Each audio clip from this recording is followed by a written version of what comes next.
Recent ആയിട്ട് ഇന്ത്യയിൽ നടത്തിയ പഠനങ്ങളിൽ സ്പീച്ച് ഡിലേ ഉള്ള കുട്ടികളുടെ എണ്ണം ഗണ്യമായി കൂടുന്നതായിട്ട് കണ്ടെത്തിയിട്ടുണ്ട്. എന്നാൽ ഇതിൻ്റെ പിന്നിലെ കാരണങ്ങൾ മനസ്സിലാക്കുകയാണെങ്കിൽ ശരിയായ നടപടികൾ നേരത്തെ തന്നെ സ്വീകരിക്കാൻ സാധിക്കും. അതിലൊന്നാണ് ഹിയറിംഗ് ഡിഫിക്കൽട്ടീസ്. കേൾവി ശക്തി എന്നത് സംസാരവുമായി ഡയറക്റ്റായിട്ട് ബന്ധപ്പെട്ടിരിക്കുന്ന ഒന്നാണ്. ഇടയ്ക്കിടയ്ക്ക് ഇയർ ഇൻഫെക്ഷൻസ് വരിക, അല്ലെങ്കിൽ ചെവിയിൽ നിന്ന് ഫ്ലൂയിഡ് വരിക, മൈൽഡ് ആയിട്ടുള്ള ഹിയറിംഗ് ലോസ് അല്ലെങ്കിൽ കംപ്ലീറ്റ് ഹിയറിംഗ് ലോസ്, ഇതൊക്കെ കുട്ടിയുടെ സംസാര വികസനത്തിനെ അഫക്റ്റ് ചെയ്യും. കുട്ടിക്ക് ശബ്ദങ്ങൾ കേൾക്കാനും അനുകരിക്കാനും ഒക്കെ ബുദ്ധിമുട്ടുണ്ടാവും. ഇനി സംസാരം ഡിലേ ആക്കുന്ന മറ്റൊരു കാരണമാണ് കോഗ്നിറ്റീവ് അല്ലെങ്കിൽ ഡെവലപ്മെൻറ്റ് ഡിലേസ്. ചില കുട്ടികൾ പുതിയ സ്കിൽസ് പഠിക്കാൻ വേണ്ടി കൂടുതൽ സമയമെടുക്കും.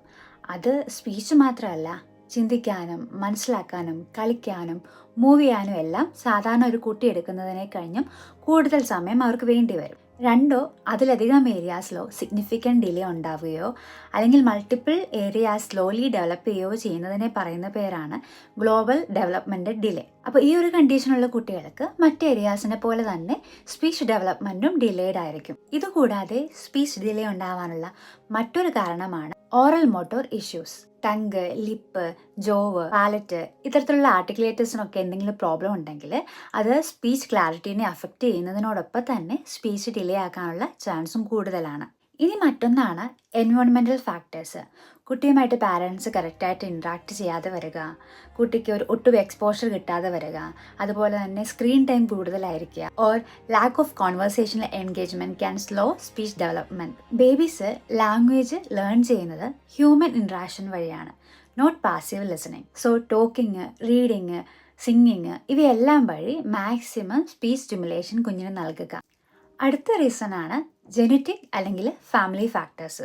A family history of late talking can also influence a child speech time line. ഇനി മറ്റൊന്നാണ് ഓട്ടിസം സ്പെക്ട്രം ഡിസോർഡേഴ്സ്.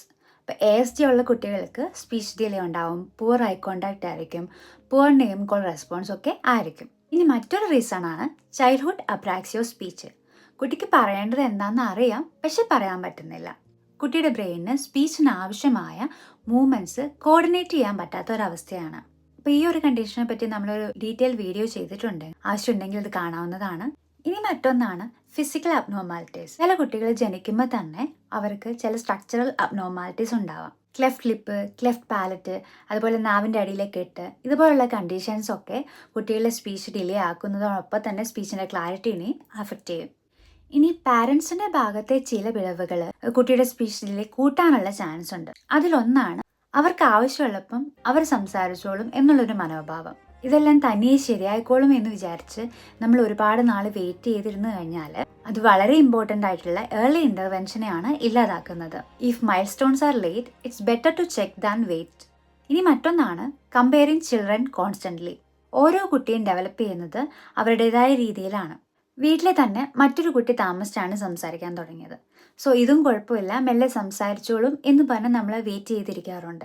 പക്ഷെ ഇങ്ങനെ ചെയ്താൽ ഒരുപക്ഷെ നമ്മൾ കുട്ടിയുടെ ഇൻഡിവിജ്വൽ നീഡ്സിനെ ഇഗ്നോർ ചെയ്യുകയും ഏർലി സയൻസ് മിസ് ചെയ്യുകയാണ് ചെയ്യുക. പിന്നെ മറ്റൊരു കാര്യമാണ് ഒരുപാട് സ്ക്രീൻ ടൈം കൊടുക്കുന്നത്. അപ്പം നമ്മൾ സംസാരിക്കേണ്ട സമയത്ത് അല്ലെങ്കിൽ നമ്മൾ മാക്സിമം സ്റ്റിമുലേഷൻ കൊടുക്കേണ്ട സമയത്ത് സ്ക്രീൻ കൊടുത്തു കഴിഞ്ഞിട്ടുണ്ടെങ്കിൽ അത് ഉറപ്പായിട്ടും കുട്ടീനെ അഫക്റ്റ് ചെയ്യുകയും അവരുടെ സ്പീച്ചും ലാംഗ്വേജൊക്കെ ഡിലേ ആക്കാൻ സാധ്യത ഉണ്ടാവുകയും ചെയ്യും.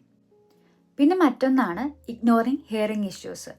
അപ്പം നമ്മൾ കുട്ടിയുടെ അടുത്ത് സംസാരിക്കുമ്പം കുട്ടി റെസ്പോണ്ട് ചെയ്യുന്നില്ലെങ്കിൽ അത് നമ്മൾ കുട്ടിയുടെ ശ്രദ്ധക്കുറവാണെന്ന് തെറ്റിദ്ധരിക്കാറുണ്ട്. പക്ഷേ കുട്ടി സംസാരിക്കാത്തത് കേൾവിക്കുറവ് മൂലമാണെങ്കിലോ? അതുകൊണ്ട് കുട്ടി ശ്രദ്ധിക്കുന്നില്ല, പേര് വിളിക്കും തിരിഞ്ഞു നോക്കുന്നില്ല, വലിയ ശബ്ദം കേട്ടിട്ടും ഒരു വ്യത്യാസം ഇല്ല എന്നൊക്കെ തോന്നുകയാണെങ്കിൽ എത്രയും പെട്ടെന്ന് തന്നെ ഒരു കേൾവി പരിശോധന നടത്തുക.